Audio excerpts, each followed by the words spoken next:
Hi, Veterinary Unicorns, Amy Newfield here. I want to talk to you about a problem I've been hearing more and more frequently about, bullying. I know what you're thinking. It's not that big of a problem in our hospital, or I'm trying to manage through it. And this is where one individual, through either force or threatening behavior, actually dominates or intimidates another individual. And there's the obvious bullying. The obvious bullying is everyone here knows you can't do IV catheter placements very well. In fact, you just suck. Bullying. Or, I don't know what's wrong with you. That diagnosis was so easy and you're constantly mistaking them for something that it's not. I don't know, where'd you go to vet school? Bullying. So that type of behavior is inexcusable. But what I'm talking about is the subtle bullying. And unfortunately, a lot of our hospital leaders are doing it. I've seen technician managers, front office supervisors, medical directors, hospital administrators all do this subtle bullying. Specifically, the subtle bullying that is really driving me crazy right now is when people are making other people feel guilty for taking a break. Now, let's face it. Nobody's really getting their adequate breaks that they're supposed to be. It's not like the majority of people in veterinary hospitals are actually sitting down for a half hour, an hour, 15 minutes. That doesn't really occur. Most of us are jamming food in our throats while trying to move from one patient to another, and we barely sit. So the guilt that is happening is because someone wants to get off the clinic floor for 5 or 10 minutes and shove some food down their throat and just relax. Don't get me started. We've got to stop this type of bullying because it's literally burning our staff out. It is imperative that our teams take as much time as they possibly can that's allowed to them to go sit down, eat food, re-nourish themselves, and so that they can get back on the floor and be the best version that they can be for that pet patient and that client. When we starve ourselves to death, when we hold our bladders, unfortunately, we start making more medical mistakes. We actually become more exhausted. And at the end of the day, we carry all this stress home with us. And whoever is the first person that sees us, we verbally vomit all of our stress onto them.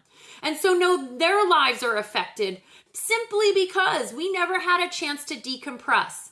It is imperative that we take 5-10 minutes here or there and not feel guilty about it. We see this all the time. Someone goes, I'm just going to go grab a bite to eat. And the whole clinic rolls their eyes like, she's always the first one who goes and eats. Can I ask what's wrong with that? Good for her. Great job for eating. She's taking care of herself, and you guys shouldn't make fun of her for it. I hear this all the time. I have actually had conversations with managers and medical directors and supervisors about how they have pulled in a certain member because they seem to be taking longer breaks than everyone else. And when I ask them, how long are these breaks? Well, they're gone for like 10 minutes every couple hours. Are you kidding me right now? We have to have that conversation with somebody? No. Who we should be having a conversation with are the people who are doing the bullying, the people who are making people feel bad about taking care of themselves.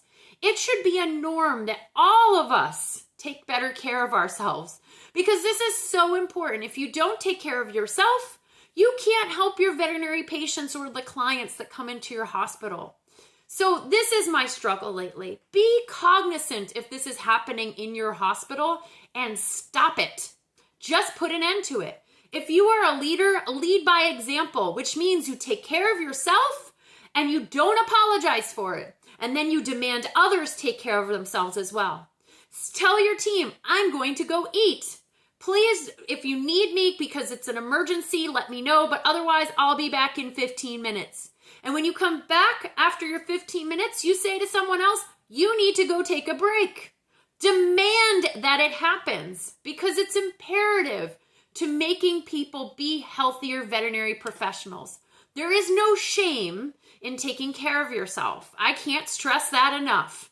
And we need to stop the bullying around the association of being shamed for eating or going to the bathroom. It's ridiculous. Anyway, that's all I wanted to bring up. I hope this makes you think a little bit about your own hospital. Take care of yourselves. Take care of each other. Be kind to each other because this is a tough industry and we need the best supportive team that we can work in order to be the best version of ourselves. Thank you so much.